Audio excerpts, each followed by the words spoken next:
Thank you very much, gentlemen of the press. My dear good people of Lagos State, it is with a great sense of responsibility that I address you today on the reactions that have trailed the release of the EndSARS Judicial Panel of Inquiry report submitted to me exactly about 2 weeks ago, and how it has played out in the public discourse since then. I believe, and I've always been vocal about this, that we owe it to you, the people of Lagos, to constantly speak and engage with you in easy times, in difficult circumstances. We will never shy away from making our case to you, whilst we're also ensuring that we listen to you. I'll start by saying that we, as an administration, are determined that the next steps that we'll be taking in this process of coming to terms with the event of October 2020 must bring closure to a painful episode in the history of our state, with the release of a white paper later today. This, in my view, is a moment that beckons for us to define who and what we are as a people. To be a center of excellence, we must be a center of truth. To be a smart city, we must be a just one. To be a prosperous state, we must establish ourselves as a peaceful entity. And to achieve the greater Lagos of our dreams, we must learn to live in harmony, even amidst inevitable disagreement in times like this. With anger and animosity too quick and fast at hand, it is easy to hide behind our own prejudices, treating them as deeper truths instead of the superficial lies that they are. It is far too easy to take sides and to choose emotion over facts, even when the truth is to be found in the shades of nuance. It is easy to choose darkness over light, to take perverse delight in playing unhelpful games of cynicism and suspicion, to cling to beliefs that do not carry the weight of verifiable evidences. To become a champion of prejudices is to own a fleeting and a false victory. It is a victory of rancor over reason, of vengeance over justice, of hunger over compassion. Today, I stand before you to declare that I reject this path, and I invite you all to do the same. The choice confronting us today is between restoring a greater harmony or doing a greater harm. I choose harmony over harm. As your governor, it is my task to explain why all Lagosians should join me on this path that promises a more beneficial future to all. Fellow Lagosians, let me at this point bring to fore some of our very important contexts that we must never lose sight of. You will recall that the Judicial Panel of Inquiry was originally inaugurated to investigate allegations of police brutality which were committed by the disbanded SARS in Lagos State. It was in the aftermath of what happened on October 20, 2020 that I decided to expand the mandate of the panel to include investigating what really happened at the night at Lekki Toll Plaza. As a matter of good faith and a sincere commitment to uncovering the truth, we constituted a panel of individuals that we believe were independent, were credible, and representative of the various stakeholder community interested in the movement against police brutality. I'm sure no member of the panel can claim that the state government made any attempt to influence them in any way throughout the duration of its sitting. While I commend the panel for undertaking its tasks to the best of its abilities, it is, however, regrettable that the panel's work and the leakage of an unauthorized version of the report has generated tension. Sadly, a deep wound has been reopened. The heated exchanges among various shades of opinion on the report have unfortunately put us at the risk of meeting a larger picture. The fact that what we all seek is common, is a land in which we're all safe and secure. Law enforcement agents are trusted and justice is guaranteed for all. Let me at this junction say that I have never been in any doubt as to the sincerity, the patriotism, and the noble motivations of both the organizers and the participants in the movement to an end of the human rights abuses by the now disbanded Special Anti-Robbery Squad, SARS. It is also on record that the federal government accepted all the demands of the protesters, including the immediate scrapping of SARS. The National Economic Council, NEC, also recommended the establishment of state panels of inquiry into cases of police brutality. And the Lagos State government was the very first to set up its own panel. I can boldly say that no state took the advocacy of police reform and justice in the face of the documented brutality more seriously than we did in Lagos. We have so far paid over 400 million in the compensation to victims of police brutality, in line with the recommendations of the panel. My good people of Lagos State, you will also recall that in solidarity with the protesters, I joined the youth at various points during the demonstration, particularly at the Lekki Toll Plaza and in Alausa.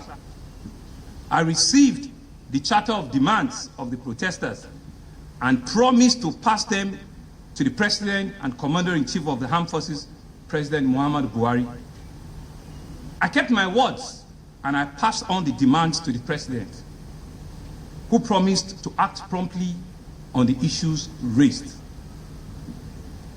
However, perhaps as a result of the entrenched lack of trust between government and the governed over the years, the protesters responded to government's concessions with skepticism, and the demonstrators continued, even growing in intensity. Regrettably, what had been very well organized and a peaceful protest were subsequently hijacked in different parts of the country, particularly in Lagos. In the ensuing descent into anarchy, many of our compatriots were caught up in the violence. Several policemen were killed. Public and private property, including critical infrastructure, were set on fire, leading to losses estimated into several billions of naira. At that point, I imposed a curfew to restore normalcy in Lagos. We had only one goal in mind, which is the maintenance of law and order and the protection of citizens going about their daily lives. This is more than a legal duty. It is a sacred obligation under the Constitution of the Federal Republic of Nigeria, which I swore to uphold. In my inaugural speech as your governor on the 29th of May, 2019, I said, and I quote, "Let us explore how we can establish a harmony of interests and avoid the growing tendencies to focus on those things that differentiate and divide one Lagosian from another. By dint of providence, this small tract of land, intersected and surrounded by waterways and lagoon, has become home to roughly 22 million people with their various dreams and aspirations. End of quote. It is therefore my earnest desire that all of us, the government, the youth, the protesters, the police, and other security agencies learn the appropriate lesson from the EndSARS protests, particularly the Lekki toll incident, with a view to averting any reoccurrence to the detriment of our dear state. It is a testimony to our strength and to our resilience as a people that despite the huge losses incurred because of these terrible incidents, we have bounced back with our economy as vibrant, as viral as ever. I have no doubt whatsoever that our prospects are as bright as ever and that the best lies ahead of us in Lagos State and in Nigeria. The testament of the resilience of our spirit rests in how we rise after every adversity. This is who we are. This is the true spirit of Lagos. Our resilience and irrepressible spirit has also propelled us to show our empathetic nature in the face of tribulations. This how long defined us as a people and is also at the root of the just clamor for an end to police brutality. Going forward, dear Lagosians, we shall facilitate better communication between our youth and the state security machinery to resolve issues before they become intractable. We will make it easier for our young people to initiate formal complaints of any human rights violation through our Ministry of Justice. We will also improve the coordination between the state government and the security agencies, including the police and the military. In this vein, we are studying how to improve security policy formulation, information sharing, and clearly rules of engagement in terms of social unrest.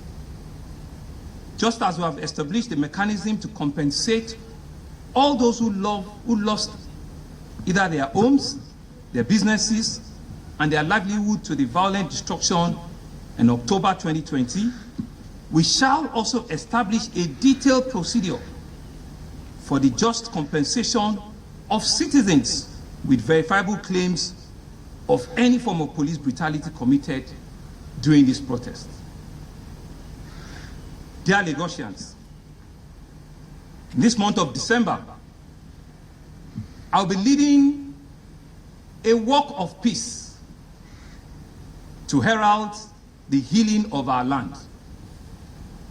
Let me therefore use this occasion to extend an open invitation to all of our youths, members of the diplomatic corps, civil society groups, students, gentlemen of the press, media, and other stakeholders to join me. I will want Folani Falana, popularly called Fowls. I would want Debo Adebayo, Mr. Macaroni.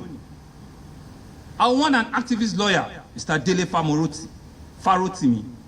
I would want Temitope Majekodumi. I would want Mr. Shegun Awosonya. I would want Adetong, just Detong, who draws me every day. I want legendary son of Fela Seun Kuti. I would also want the Commissioner of Police, Mr. Akim Odumusu. I want the Commander of the RRS, CSP Yinka Egbeyemi, to join me on this historic march for our dear Lagos. Nobody will build this city for us. No nation will build the state for us. Let us show the world who we are. No foreign media will change negatively our narrative. We are Lagosians, a people of great renown, driven by the irrepressible spirit of Lagos. I want to thank you all for listening. God bless Lagos State. God bless the Federal Republic of Nigeria. Thank you very much.